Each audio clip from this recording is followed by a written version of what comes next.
제 67문 제가 문을 먼저 하면 여러분 답해 주시기 바랍니다. 제 6계명은 무엇입니까? 제 6계명은 살인하지 말라입니다. 68문입니다. 무엇이 제 6계명에서 요구됩니까? 제 6계명은 우리 자신의 생명과 다른 이들의 생명을 유지하기 위한 모든 합법적인 노력을 요구합니다. 69문입니다. 무엇이 제6계명에서 금지됩니까? 제6계명은 우리 자신이나 이웃의 생명을 불의하게 빼앗거나 거기에 이르게 하는 것은 무엇이든지 금합니다. 아멘. 오늘은 제6계명에 대한 부분을 이렇게 살펴보는데요. 제5계명부터 제10계명까지는 사람에 대한 의무를 가르치는 의무를 요구하는 계명들입니다. 5계명부터 10계명까지 사람에 대한 의무를 이해하는 데 있어서 우리는 예수님의 가르침을 분명히 기억하고 그 예수님의 가르침을 토대로 이 명령들을 이해한다면 더 그 명령에 담긴 이 사람에 대한 의무에 담긴 그 정신을 분명히 더 깊이 이해할 수가 있죠.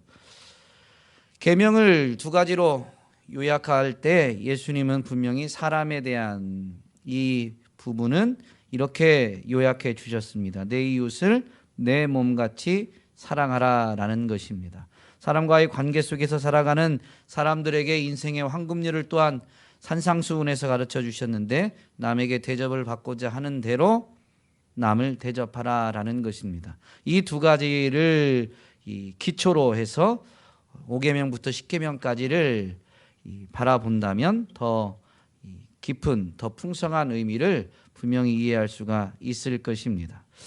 우리는 지난주에 제5계명에 대해서 살펴보았는데요. 제5계명은 부모님과의 관계를 통해서 하나님이 사람들 간에 세우신 질서와 권위를 인정해야 되는 것을 분명히 살펴보게 되었죠.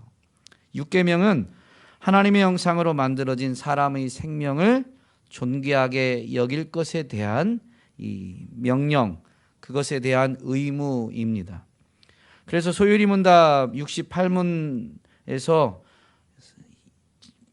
질문하기를 제6계명에서 요구되는 것이 무엇인지를 묻고요. 그에 대한 설명으로 우리 자신의 생명과 다른 이들의 생명을 유지하기 위한 모든 합법적인 노력을 요구한다. 그러니까 살인하지 말라라는 것이 굉장히 문자적으로만 보면 다른 사람의 생명을 빼앗는 것을 금하는 매우 제한적인 것 같지만 6계명의 요구는 자신의 생명과 다른 이들의 생명을 유지하기 위한 모든 합법적 노력을 요구하는, 사실 이 사랑과 인생의 황금률의 관점에서 보면 매우 적극적인 이 요구를 포함한 것임을 우리는 분명히 이해할 수 있어야 되겠습니다. 6계명의 요구를 보면 먼저는 자신의 생명을 소중히 여기고 그 소중히 여김으로 인해서 자신의 생명을 유지하기 위한 노력을 해야 된다라는 것을 분명히 기억해야 되죠. 우리가 왜 우리 자신의 생명을 소중히 여겨야 되느냐라는 것을 한번 생각해 본다면 생명은 우리의 소유가 아니기 때문입니다. 생명 자체는 소유가 아니고요. 생명은 분명히 이 하나님이 공급해 주신 것입니다. 그리고 그 하나님으로부터 공급되어지는 현상이 생명이지 어떤 소유물이 결코 아닙니다. 하나님의 것인데 오늘 우리에게 주어진 것도 아니고요. 하나님으로부터 주어진 것이 생명이고 우리가 생명을 누리고 있다라는 건 그 순간 계속 하나님과의 연결점, 하나님의 이 생명을 공급하시는 그 연결이 계속 되어져 있는 것이죠. 이것은 결코 내 것이 아니고 이 생명은 하나님의 것이고 생명의 주인은 하나님이기 때문에 우리는 이 생명을 분명히 소중히 여겨야 됩니다. 많은 경우 사람들이 열등감으로 인해서 자기 자신을 미워하거나 소홀히 자기의 몸을 소홀히 관리하는 일들이 우리 주변에 많이 있습니다. 자기 자신을 미워하는 것도 소홀히 여기는 것도 제6계명의 요구에서 어긋나는 제6계명의 요구를 지키지 않는 그런 행동인 것이죠.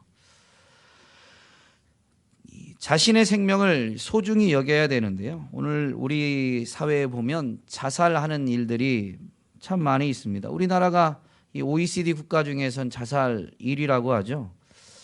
자살은 하나님의 주권, 생명의 주인 대신 그 하나님의 주권을 거스르는 명백한 죄입니다.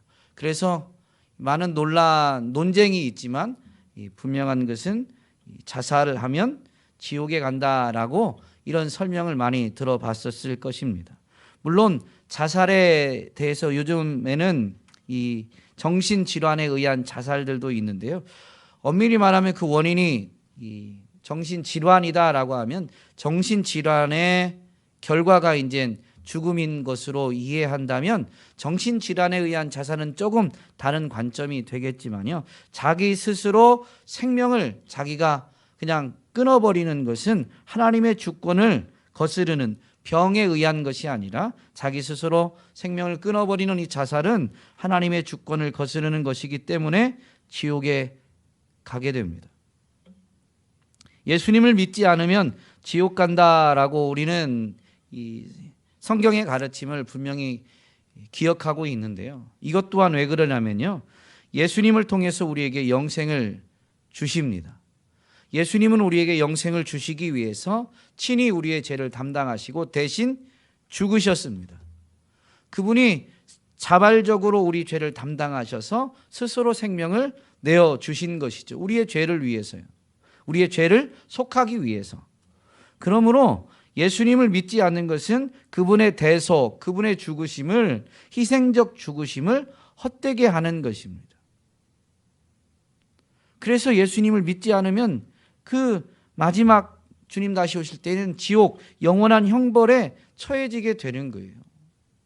예수님의 이 주시고자 한 생명을 우리가 거절하고 예수님의 그 희생적 죽음을 우리가 무용지물로 만들어 버렸기 때문에 우리는 명백한 이 죄로 인해서 지옥 형벌에 들어가게 되는 것이죠. 우리의 생명이 우리의 것이 아니고 하나님이 공급해 주시는 것, 영혼의 생명이든 육체의 생명이든 이 모든 생명은 다 하나님이 주신 것이다라는 것을 분명히 기억한다면요. 이것을 아는, 즉 믿음의 사람들의 삶의 자세는 오직 하나님의 영광을 위해서 사는 것밖에 없습니다.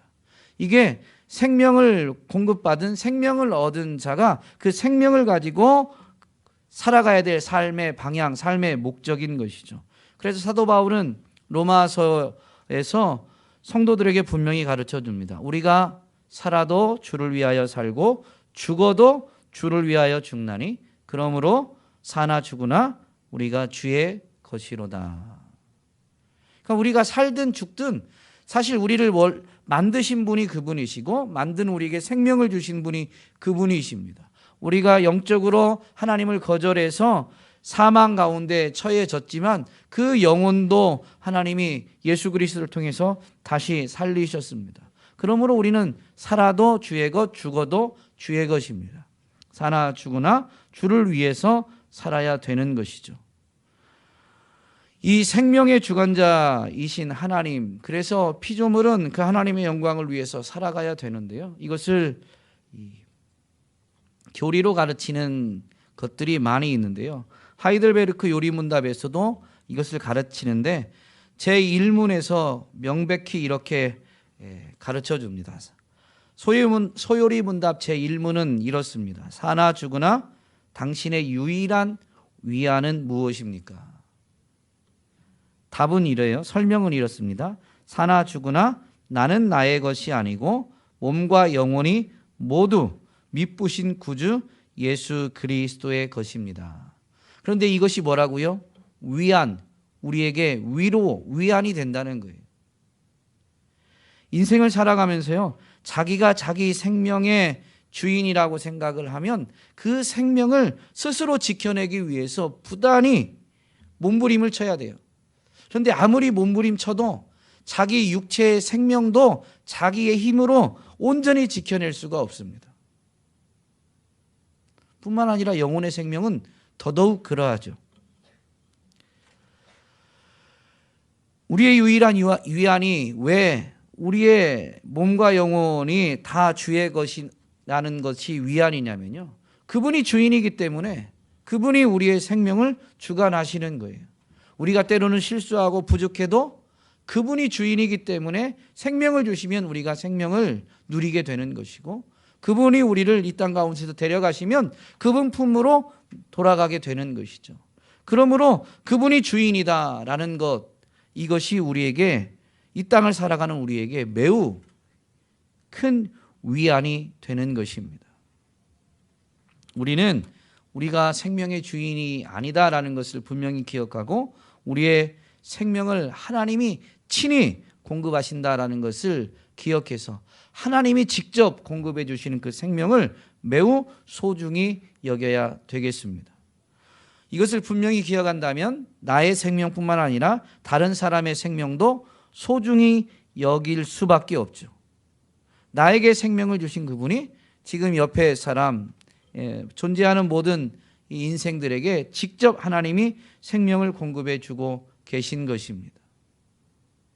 그러므로 그 사람도 그 사람의 소유가 어떠하든, 그 사람의 지금 형편이 어떠하든, 그 사람에게 지금 생명을 주신 분이 하나님이시기 때문에 그 사람은 그 자체로 소중한 존재가 되는 것이죠. 그래서 그 생명을 유지하기 위해서 오늘 우리는 합법적인 노력을 분명히 해야 되는 것입니다. 이것이 나타나게 되는 것이 이웃 사랑이다라는 것입니다. 내가 소중한 것처럼 그 사람도 소중하고, 내 생명을 그래서 소중히 여기면서 가꿔야 되는 것처럼 그 생명도 그 사람의 것이 아니고 하나님의 것이고, 나의 생명도 하나님의 것이기 때문에 하나님의 영광을 위해서 그 사람의 생명도 소중히 가꾸어야 되는 것이죠.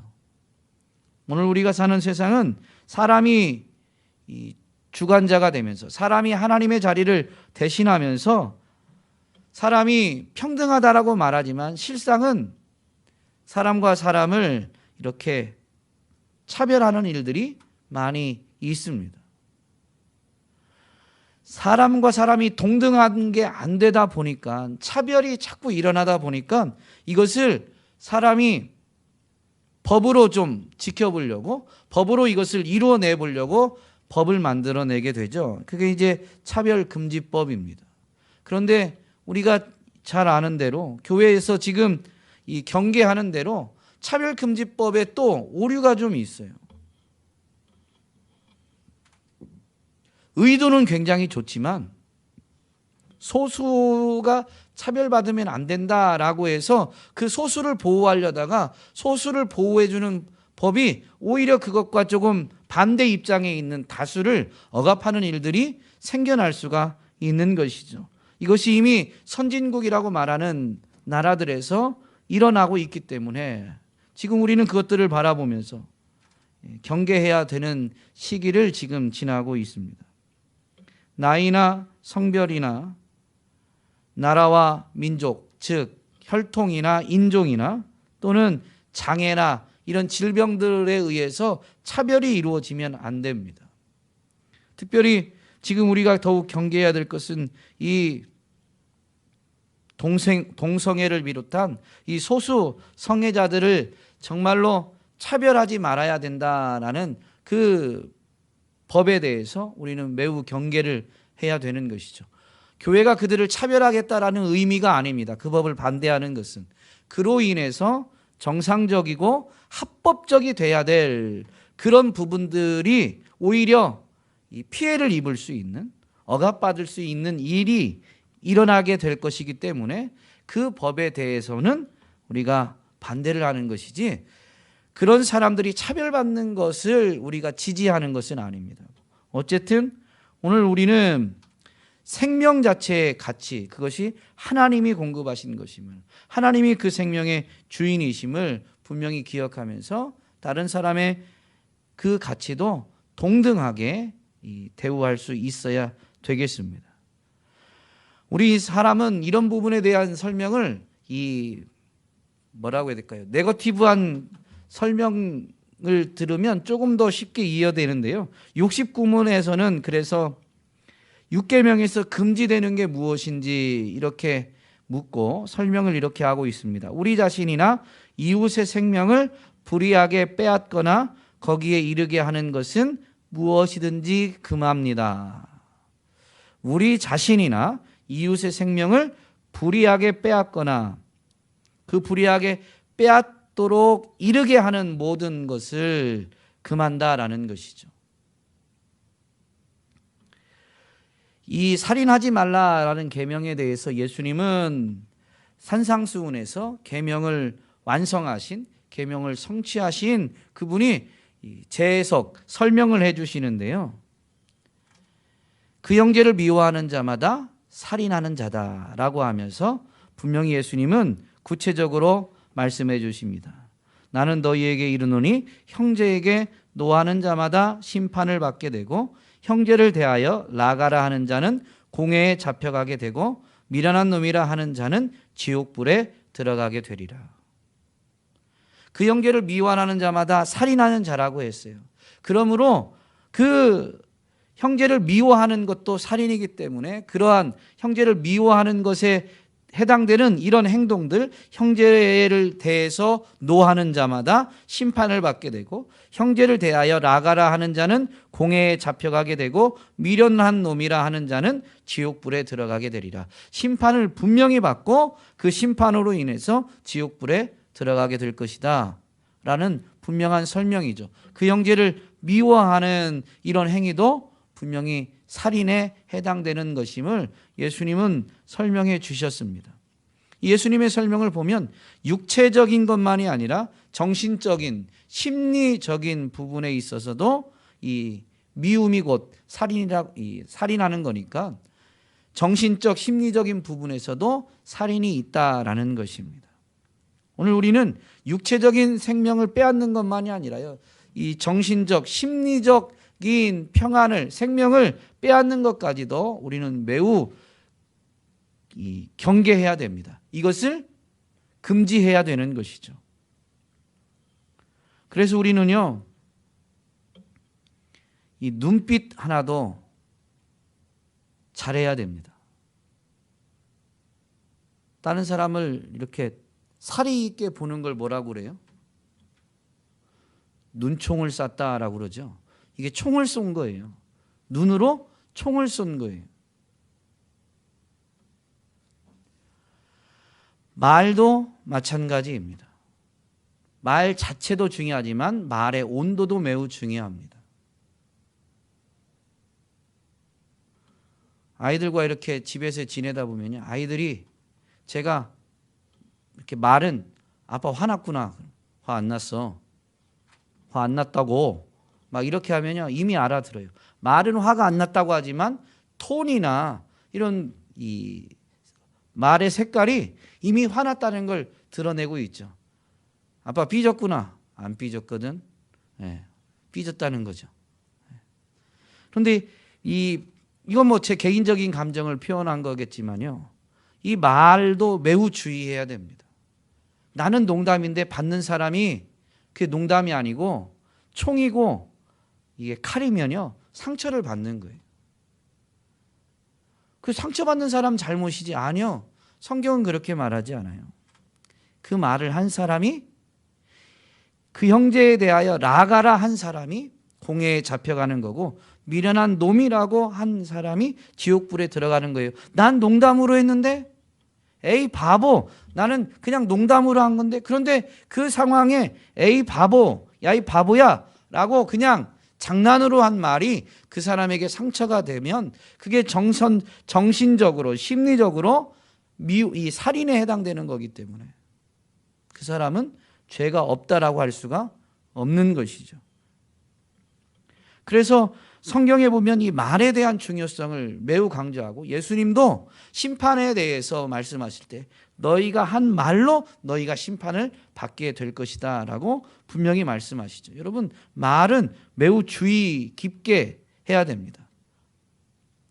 매우 조심해야 돼요. 한번 뱉은 말은 다시 담을 수가 없어요. 그 말이 누군가에게 아픔을 주고 상처를 준다면 우리는 예수님의 관점, 예수님의 설명에 따르면 지금 살인을 저지르고 있는 것입니다.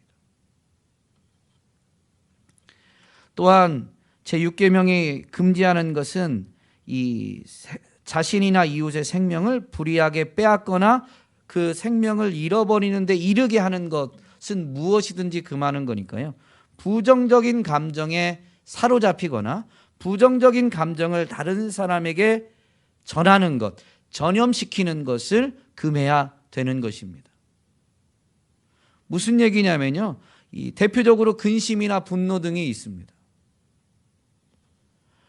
잠언은 이 부분에 대해서 우리에게 참 많이 가르쳐 주는데요. 마음의 근심이 심령을 상하게 하느니라. 여러분, 근심이 우리의 마음과 영혼을 상하게 한대요.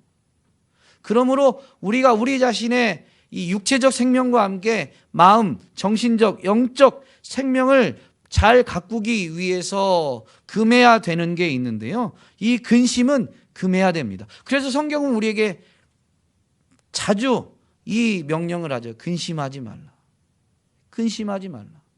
하나님을 믿으면 근심하지 말라는 거예요. 예수님을 믿으면 근심하지 말라는 거예요. 걱정거리가 없는 게 아니에요. 그런데 그분께 맡기고 우리는 근심하지 말라는 거예요. 왜냐하면 그 근심이 우리의 심령을 상하게 하기 때문입니다. 삶을 살다 보면 근심이 들어올 때가 있어요. 근심이 불쑥불쑥 일어날 때가 있어요. 그런데 그 근심에 사로잡히는 것은 우리의 책임입니다. 그것은 우리가 이 계명에 대해서 적극적으로 순종하지 못하고 있는, 감정에 이끌리는, 말씀에 이끌리는 것이 아니라 감정에 이끌리는 삶을 사는 것이죠. 사도 바울은 에베소 교회에 분명히 권면합니다. 이 분노에 대해서도 분을 내어도 죄를 짓지 말며, 분이 일어나지 않을 수는 없어요. 그러나 분을 내어도 죄를 짓지 말며 해가 지도록 분을 품지 말고 마귀에게 틈을 주지 말라. 사람은 연약한 존재이기 때문에 분노가 일어날 수 있어요. 그런데 그 분노가 일어났다고 해서 분노를 쏟아버려서 죄를 짓지 말라라는 것입니다. 이 분노라는 감정을 다른 사람에게 쏟아버리면 그 분노의 대상이라면 그 사람에게는 이 죄를 짓는 일이 될 수도 있고, 나의 부정적인 감정, 이 분노를 그 누군가의 대상은 다른 사람이지만 누군가의 토로할 때 이 분노에 그 사람도 같이 참여하게 됩니다. 그래서 누군가를 비난하고 정죄하는 일을 하게 만드는 것이죠. 그러면 그 사람이 다른 사람을 향해서 정신적으로, 심리적으로 살인이라는 행위를 저지르도록 내가 뭐 한 거예요? 부추긴 거예요. 오늘 너무 많이 오셔가지고 이게 지금 이해되시죠? 무슨 말인가?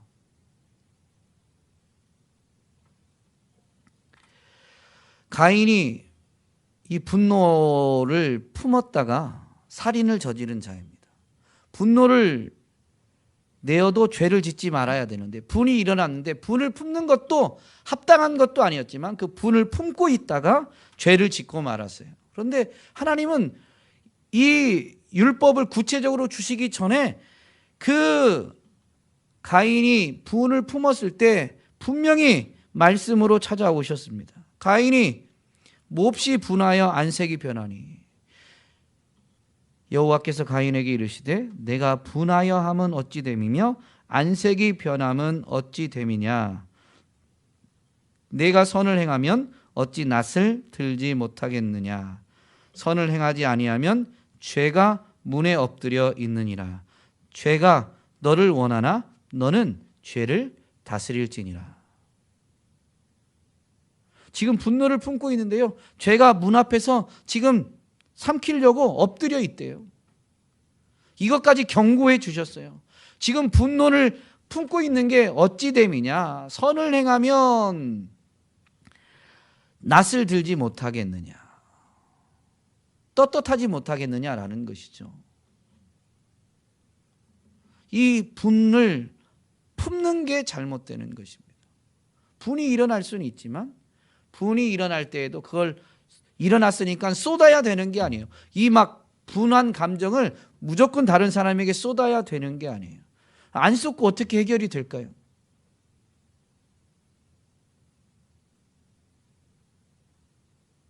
안 쏟고 어떻게 해결이 될까요? 그래서 하나님을 하나님으로 인정하는 사람은 기도 외에 다른 방법이 없어요.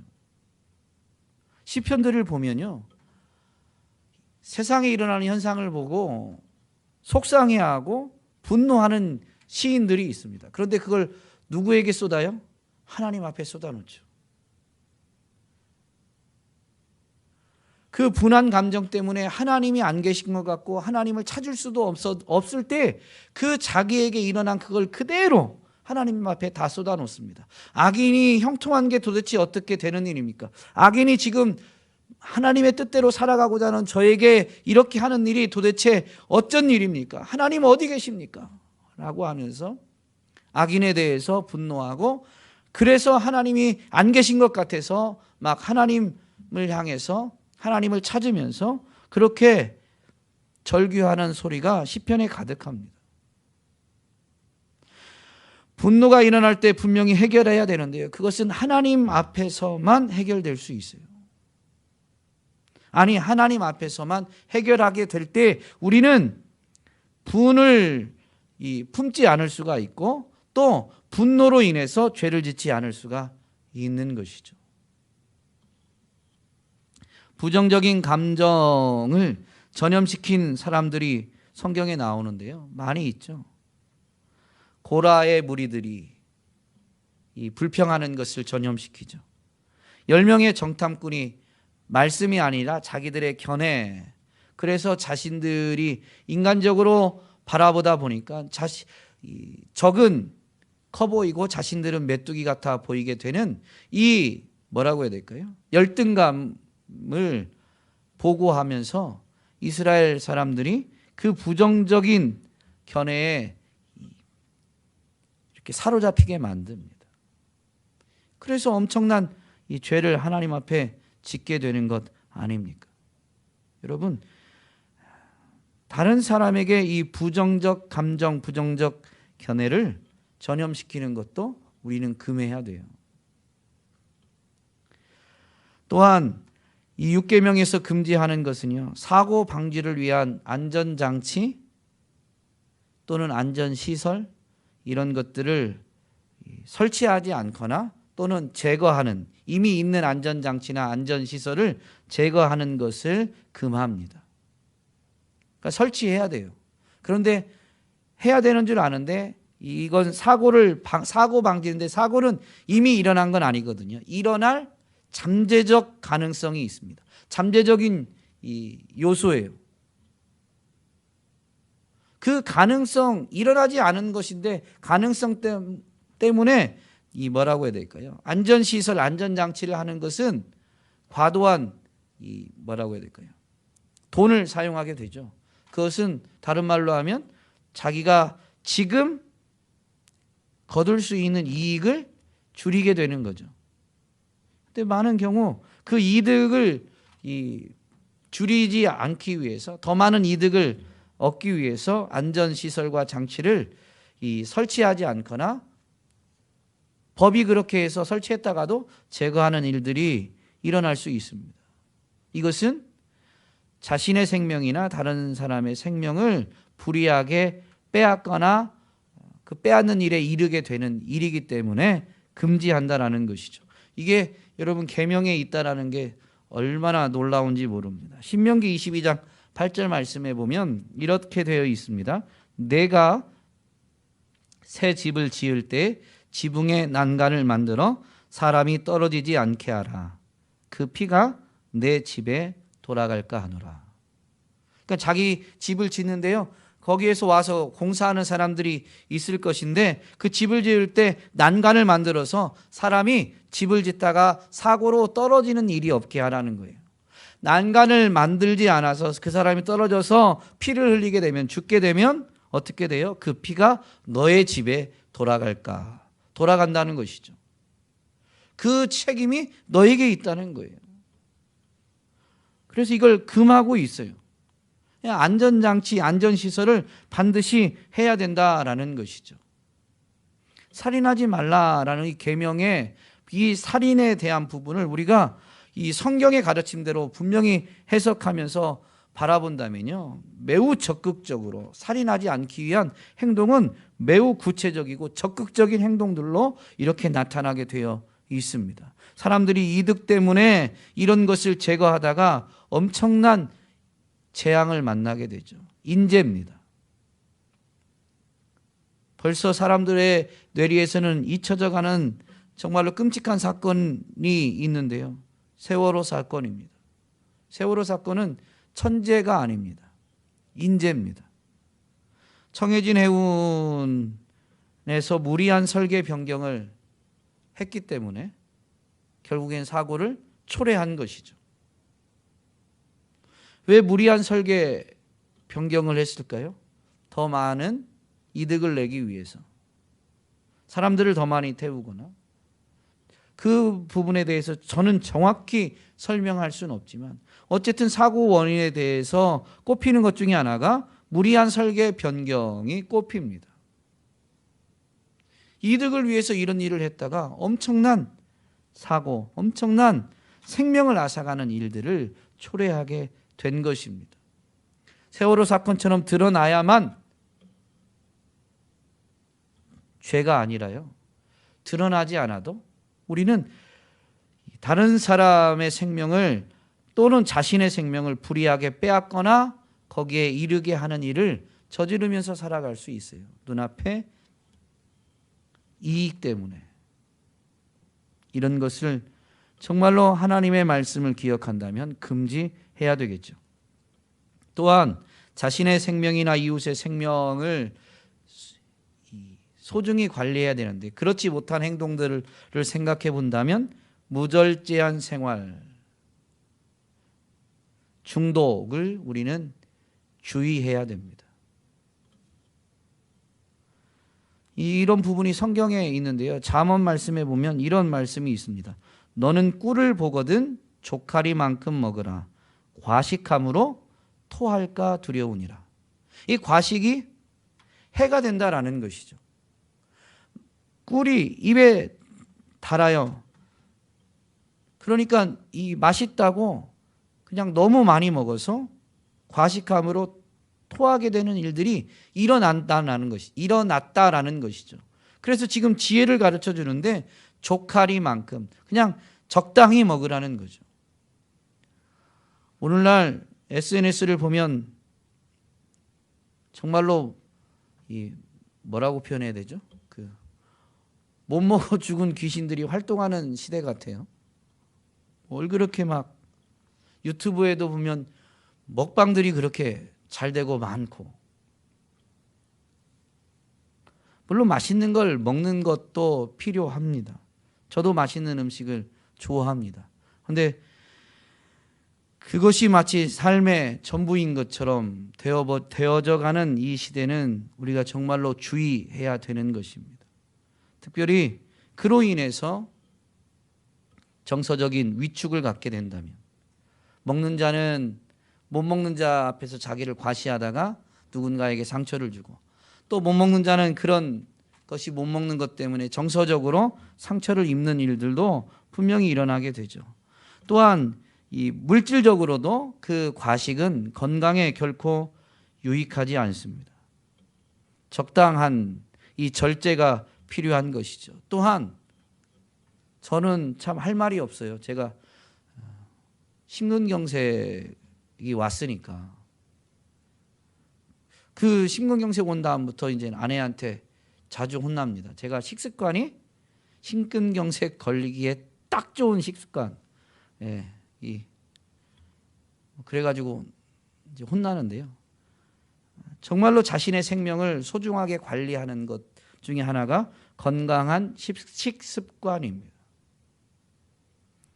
나중에 건강에 위기가 온 다음에 하지 말고 이 말씀, 하나님의 말씀, 계명에 따라서 자신의 생명을 소중히 여기고 합법적으로 이걸 관리하는 노력을 분명히 해야 되는데요.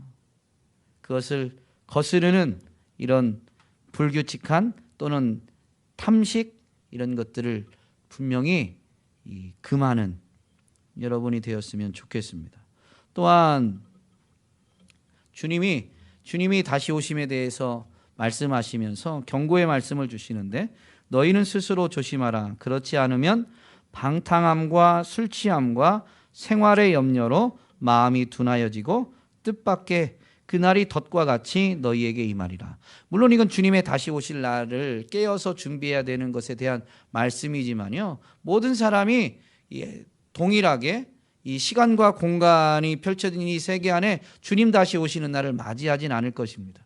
개인적으로도 죽음을 통해서 주님을 만나게 되는 일들이 일어날 것인데요, 그 주님을 만나게 되는 주님의 그 재림을 분명히 앞서서 경험하든 나중에 온 우주적으로 경험하든 핵심은 그 전에 스스로 조심해야 된다는 거예요. 그렇지 않으면 방탕함과 술 취함과 생활의 염려로 마음이 둔하여지고 뜻밖의 그날이 덫과 같이 임하게 되기 때문입니다.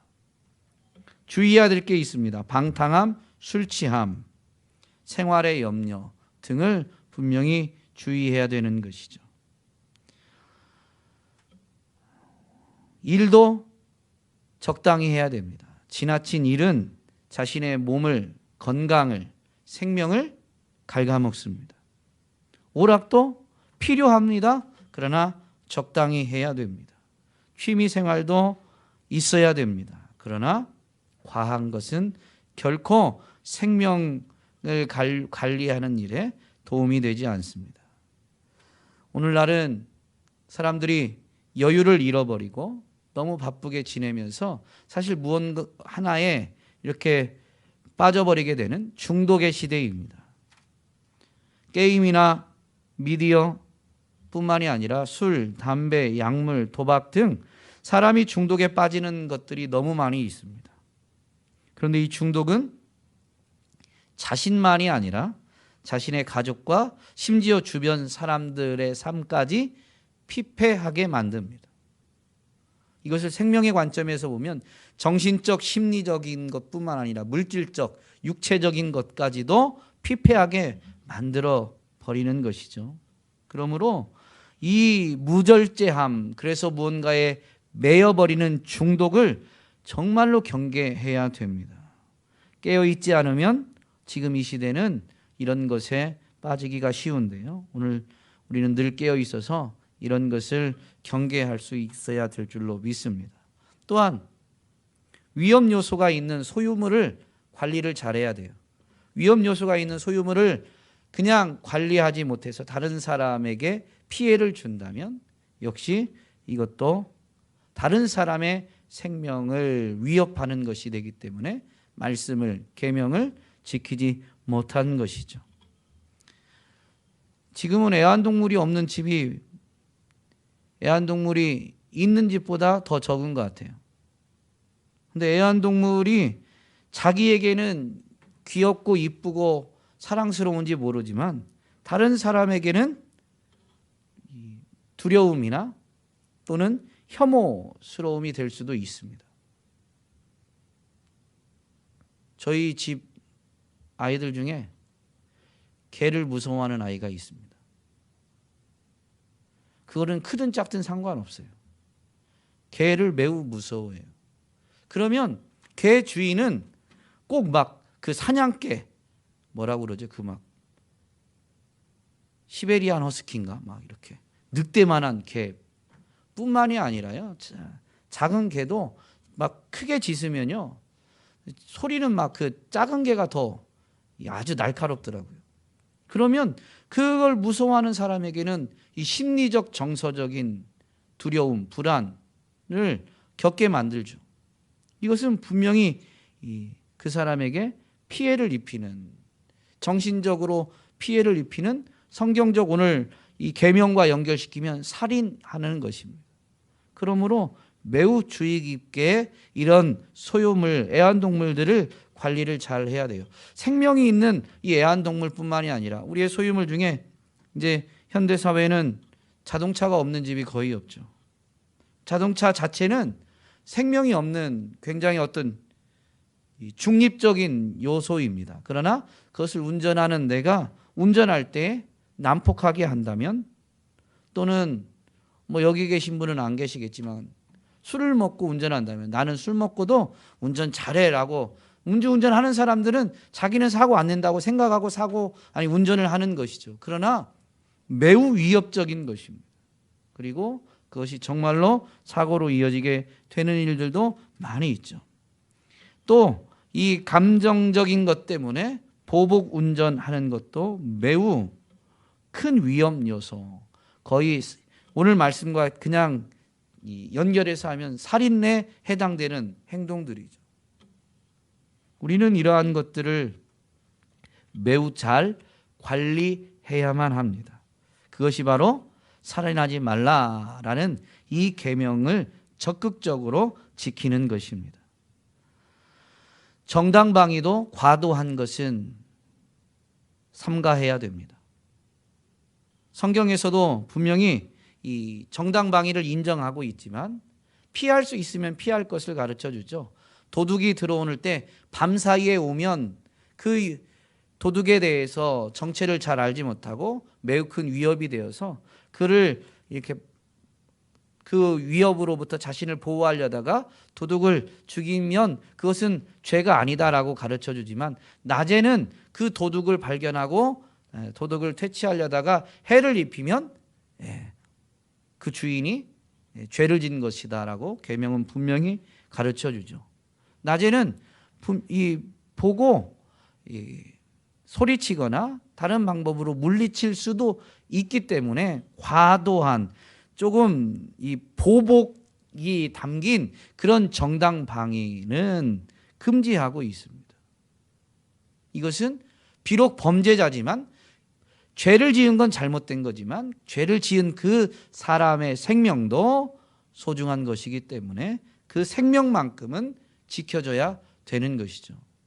사람이 오늘날은 이 자기 감정에만 너무 충실한 시대입니다. 그래가지고 범죄자에 대해서 아주 뭐라고 표현해야 될까요? 이 자비 없는 처벌을 요구하는 일들이 매우 많이 있습니다. 적절한 처벌이 있는데요, 그걸 넘어서는 이 보복성 처벌은 결코 옳은 게 아닙니다. 이것도 삼가해야 되는 것이죠. 마지막으로 어려움과 위기에 처한 이웃을 모른 채 하는 것을 금지해야 됩니다. 예수님은 선한 사마리아인의 비유를 통해서 분명히 이웃사랑이 무엇인지, 이웃에 대한 개념부터 예수님은 새로 정의하시면서 이웃사랑이 무엇인지를 이 비유를 통해서 분명히 가르쳐 주셨죠.